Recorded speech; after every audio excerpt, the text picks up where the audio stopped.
And now think about that. What did I say about the King of Swords? The King of Swords, he's true to his word. But I always think of the shadow side of the vice versa tarot deck, where he's standing there, there's lightning in the distance, and his sword is in the ground, and he's got metal kind of armor on, and he's standing there because he promised, right, to do whatever he's doing. But there's a big difference between fulfilling a promise and being a martyr. That's something that's coming up here. So that may be a secondary energy or a secondary message for someone who needs to hear it, but please remember that there's a big difference between fulfilling a promise and being a martyr. If it ends up in your destruction or you having to take all of that, if you know that tower could be you crumbling, do you still want to do it? Because we've got the Five of Swords here coming up to the past. That's kind of selfish, ruthless energy. So you may feel like your hand's been forced, or you may have done something in the past and thought, well, I was being selfish then, to kind of make up for something. You know, even if you were or were not selfish. Selfish is one of those, it's one of the most maligned words, because taking care of your own needs does not make you selfish. Expecting other people to take care of your needs, that makes you selfish. That makes you selfish. So are you on the receiving end of that, or are you on the dishing end of that? Little kind of extra. I mean, it's amazing. It's almost like there's no kind of this reading kind of just smashed me in the face straight away as soon as I kind of picked up that deck and started shuffling. King of Swords makes quite a statement, and so does the Queen of Wands. We have the Queen of Wands coming up here, and she's confident. She goes for it, you know. She's both the King and Queen of Wands, they're so ambitious, you know, they kind of go for it. Whatever their passion is, their inspiration, whatever they're looking to create, they don't sit and think about it. They don't do research about it. They don't care how they feel about it. They're inspired and they're going to take action. The present moment is the one that counts for both, you know, the court cards of the wand suit. Very different from swords, which is air energy, where we like to think about things. This is what we're doing. This is, if we do that whole talking the talk with swords, this is walking the walk with wands. Now, there's some action that must be taken around something that you want. Nine of Cups, your heart's desire. And you're ready for it, and you're very inspired by it. I love this combination of the Queen of Wands and the Nine of Cups. And it's an underlying energy. That's the energy that we come in with. So some of you may already be doing this. You may already be kind of like saying, oh my God, this is so exciting. I want to go do this. I'm passionate about this. I will usually read the court cards that come up as an underlying energy as the person or people that I'm reading for. Excuse me. As the person or people that I'm reading for. But it's general. So for some of you, the Queen of Wands is your heart's desire.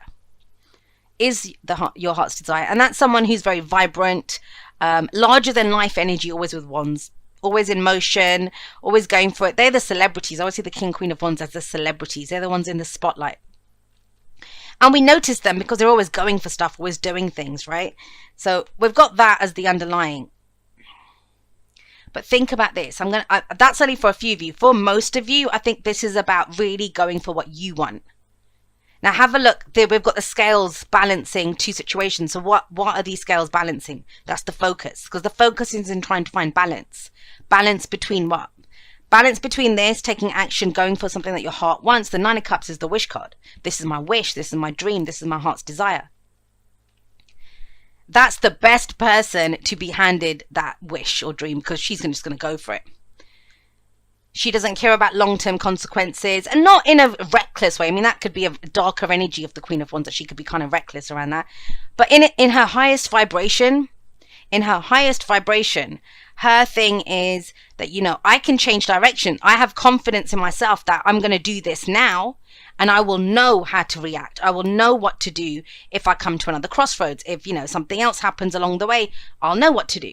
That's what true confidence is. Not having a perfect plan, but in trusting in yourself to be able to change directions. And I say this often, fire is always in motion. If you ever watch a flame, even light a candle, watch the flame, it's always in motion. There's always some movement to it, a flicker to it. Fire doesn't sit still or stand still. It's about going for it. That's on the one hand. That in the past, though, the foundation, we've got the Five of Swords. This is someone who's willing to do whatever it takes to get what they want. But it's not pleasant. Five of Swords is not pleasant. It doesn't matter which way you look at it. This is actually the minor arcana, for me, the minor arcana version of the Tower. I do see the Five of Swords as the Tower, because this is a blow to the ego. This is like ego challenging. Is it better to be happy, or is it better to kind of fight for this and be right? And I kind of get the sense that for some of you, you feel selfish in taking care of your own needs, or you feel selfish in doing what you have to do, you know, whether that's, oh my God, I don't want to be selfish, or if I do this, no one's going to support me. No one's going to be there for me. But that is ruthless energy. And it costs us something. It is a victory card. It is a victory card, but there's a cost to it. So it's never an out and out victory with this. We always lose something. You know, it might be, oh, I'm achieving that promotion, you know, working hard for that promotion, taking on all these people, but you make enemies at work, or you alienate your friends and family because you're focused. Do you see what I mean? That's just one example of this. And that happened in the past. That happened in the past. Either you've witnessed it from someone else, or you've experienced that, where you've gone all in and it's cost you something. This time you're not going to do that. This time you want what you want. You're ready to put action into it and go for it, but you're trying to find a balance. You know, you want to be able to, whatever it takes to go get it, but not exactly, not whatever it takes, not alienation, not, you know, riling things up or destroying stuff along the way, whatever it might be. That Six of Pentacles talks about finding a balance.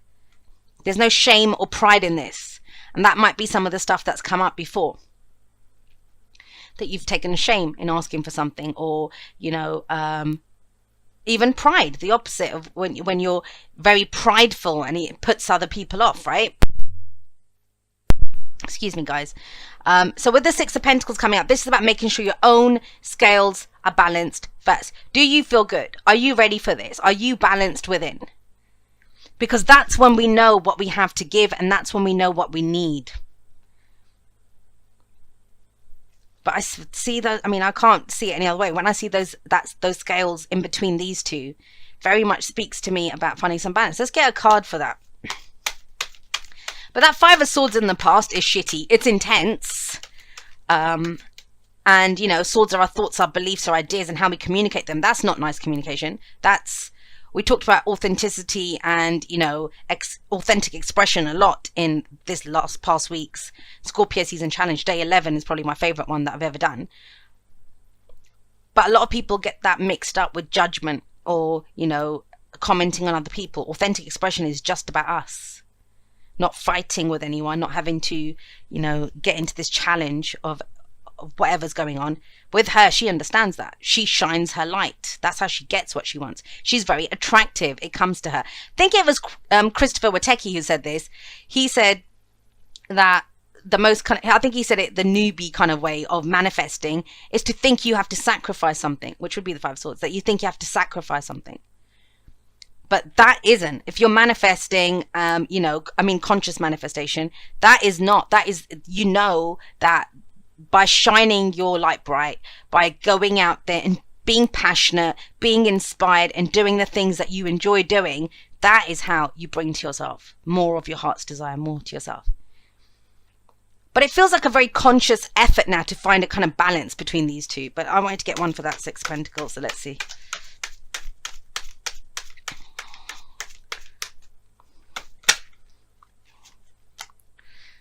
More balance, yeah, see?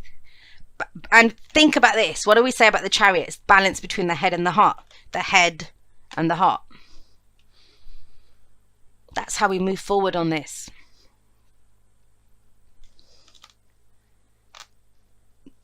And that's another thing that we have looked at as well on the Scorpio season challenge, about how the head gets a bad reputation. You know, it's like, oh, it's all heart energy. It's all heart energy.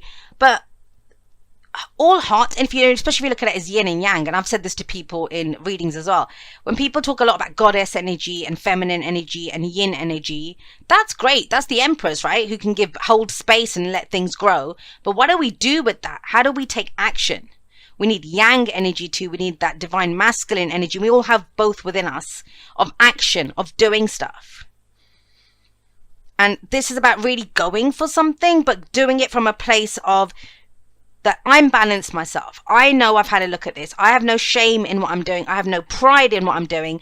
I'm going forward because that's my destination, and I'm willing to show self-control, routine. You know, I see all of those kinds of things with the Chariot.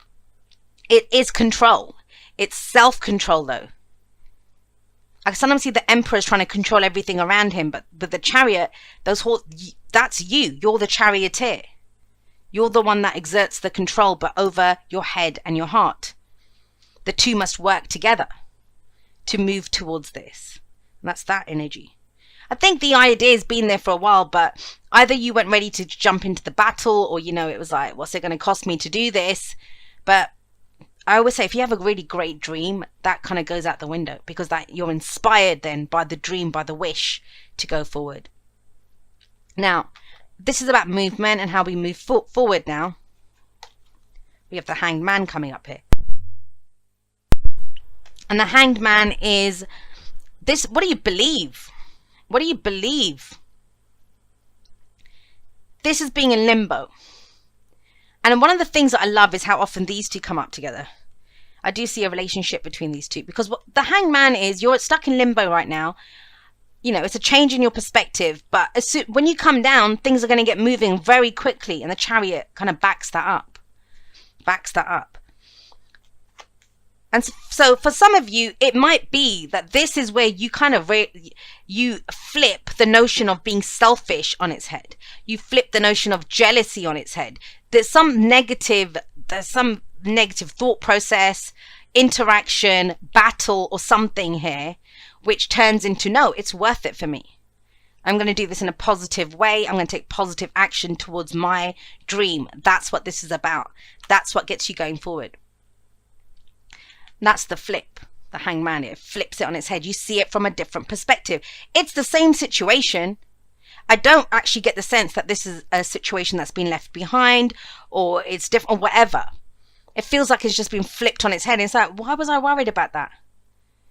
So what? Who can touch me? Who can have an argument with me about this? I'm not doing it from a place of shame or pride. It's me moving forward on my journey, me moving towards my destination. You know, I'm doing this from a place of love and just inspired positive action. So if you're still in that place of dealing with this Five of Swords energy, just pause for a moment. Pause for a moment with that Hanged Man. Really look at this. And maybe that's why Justice was coming up before, right? Where it's looking at it from all sides. Just pause for a moment. Have a look at it. Have a look at it.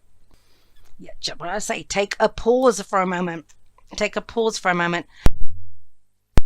With the Four of Swords coming up here, this is for sure that, you know, I mean, it's even taking a step back. This is that, let's put our weapons down. And I also think about this with the Four of Swords, that you've gone through too much to even be bothered at the moment. It's a card of healing in mind, body, and spirit. Those three swords were in his heart at one point, and he's removed them. And now out of that process of healing, of getting over some heartache, pain, loss, grief, old triggers, old stories, and I know a lot of people have been doing this with the challenges that we've been doing, you're left with a new truth. But it's about sitting in that new truth for a moment. So just take a pause, especially if you've been fighting. And I know it's swords, right? So I'm not saying literally ditch work, forget everything, don't go to court, don't go and do this. Just pause for a moment. This is around what we believe. This is around what we connect to. This is around how we see things. And it looks like there's fresh ideas coming in. There is another way around this. But whenever fours come up, it's pausing. It's pausing for a moment. And I feel like you can take this in a new direction. And not based on anything that comes from outside of you. It's all within you. It's all within you. And I know that's often a little harder, right? It's kind of easier if we could see outside of ourselves. But you'll hear me say in the outro that, you know, when we go through that inside, when we see it within ourselves, we will always see it outside of ourselves. As within, so without. That's absolutely true. Now, the other thing that I see around this is especially if there's been some kind of nastiness. This is that retreat to go like lick your wounds, to kind of, I don't think you'll see it as a loss after this, because that's a victory card.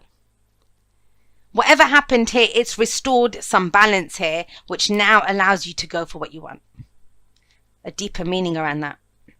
But I get the sense that some of you either feel like you'll be left alone, or you're going to have to do this on your own. That's been coming up a lot for people. You got the Three of Cups there, though, going forward. That is community. That is love and support. You'll see who's there for you. When you go through hardship, take it from me, when you go through hardship, you really see who your kind of fair weather friends are. The ones that only want you, the ones that only support you when you're posting videos, the ones that only support you, or posting the videos that they want. It's amazing how quickly people's loyalty, people are fickle. We can be fickle. That when we're out partying and socializing, that, they're good, they're there, they love it. But when you give them a call and say, I'm not feeling that great today, they're not available. Sorry, I've got something else to do. Got somewhere else I've got to be. That's not always a bad thing, and it's not about judging other people. For me, if someone says no to me, that's fine. If I ask for help and they can't do it, that's absolutely fine. There's a 50-50 chance of, them saying yes or no. I don't have an expectation of what they will do. But I'm so grateful. I'm so grateful for the people that do show up, that do celebrate with me, that do support me, that love me, and they don't really want anything in return. It's unconditional.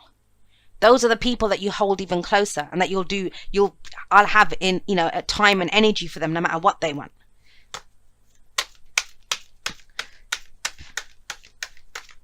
And this keeps coming up, this thing up with Aquarius around who are your people, who is there for you, who do you love and support, who loves and supports you. I mean, that's massive. I have a feeling, just saying, that I think that'll get resolved this Sagittarius season. I have a feeling around that. Well, that's just me.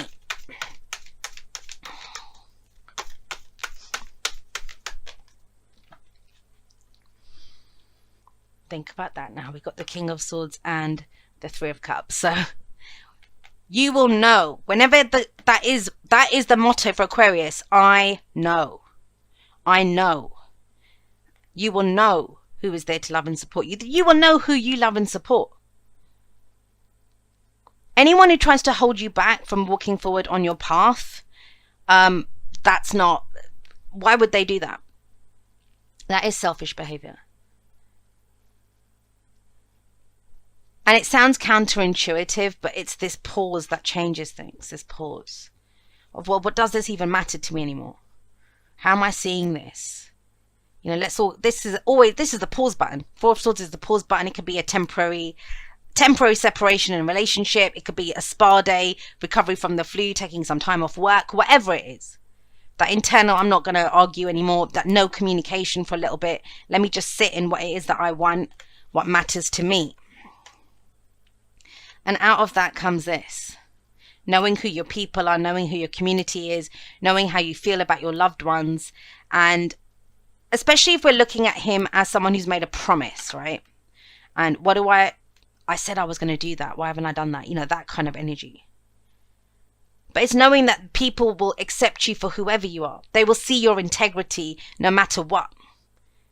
Because he has a lot of integrity. He's a king. He's the King of Swords. I wasn't even doing that. I was doing that for that one. But look at that. Innocence coming in here. This can be a little bit serious. I'm not going to lie. Especially when we get this kind of energy, seriousness. But with the Page of Cups coming up and the Six of Cups, that's childlike energy. This is a gift from the past. This is when we've made our peace with the past. This is love. Whenever the Page of Cups comes up, there is love there, but it's that innocent kind of love that children have. It's not about romance. Even though if this is a romantic read for you, it's not about romance. It's about the core truth.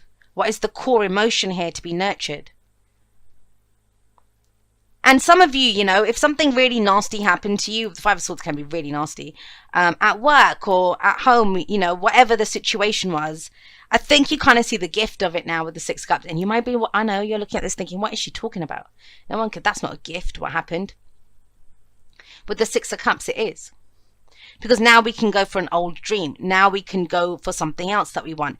Now we can spend time with people that we truly love. That blow to the ego, that rejection, that fight, you know, whether we did it and we've been feeling guilty about it, or whether someone did it to us. But it's taking that pause to understand that with this Four of Swords energy. And what are we going towards? This reading, it feels like it has massive amounts of guilt on it, and it shouldn't. Like, you know, and I don't like the word should, but it shouldn't, because that's what it is, peaks and troughs, right? We go up and down, up and down. We can't help it, you know. If we want something, we feel that, and we do the best that we can. We do the best that we can to balance what it is that we want with what our responsibilities are. We do the best that we can to see things in a fair and proper way, to have a broader perspective, to have a belief system that, you know, that works, that helps us in our world view. Can be a change in philosophy here. But this feels like this massive shedding of guilt. That's what it feels like, guilt. And that is me purely going by, and I'm not guilty. I don't feel guilty about anything. But there is that. And maybe that's why that Justice card came up before as well. And this is the minor arcana version of Justice. You know, with the King of Swords, he's not very emotional. He's very logical. He does what's right, and he has knowledge, and he's very eloquent. So this could be an announcement that you make to a group of people that you love, that you're ready to now announce it, that you weren't before, because you were trying to figure it out. Is this really what I want to do? This is really what I want to do. So the advice is, remember that the core emotion behind this, and remember your motivation behind why you did this. Remember that if someone did something to you, they didn't actually do it to you, they did it for themselves. Same with you. You're doing it for yourself, whatever this thing is. And 9 times out of 10, when you do that, you have more to give other people, not less. You have more. And this is making our peace with the past. Sometimes we can get sidetracked. You know, we get sidetracked. And I find it very interesting that with the Justice and Tower card that came out right at the beginning, we have the minor arcana equivalents coming up in the spread. What is the difference behind that? Major arcana is our larger life path, where we're going. The macro, right? The minor arcana cards, that's our day-to-day. That is the micro. And so it kind of feels like this kind of situation may feel insignificant to some people, but it's had a deep effect on you in some way. And you've gotten over the worst of it. The Four of Swords says that. But this is where you take a minute to reset yourself, as my personal trainer always says to me. Take a moment, reset, and then go again. That's what that feels like. Because out of that comes some massive understanding. And that's beautiful energy. This is very light. This is very light. That is not light at all. And by standing in your truth, by speaking your truth, by standing by what you believe in, by standing by your own philosophy that's come up, and it may be a complete change in your philosophy. You know, someone who said, you know, born again, this could be in some, with that Six of Cups coming up, in some respects, or, you know, announcing that I now believe this. I know I used to believe whatever, now I now believe this. There will be your tribe, there will be your soul family, there will be people that support you in that.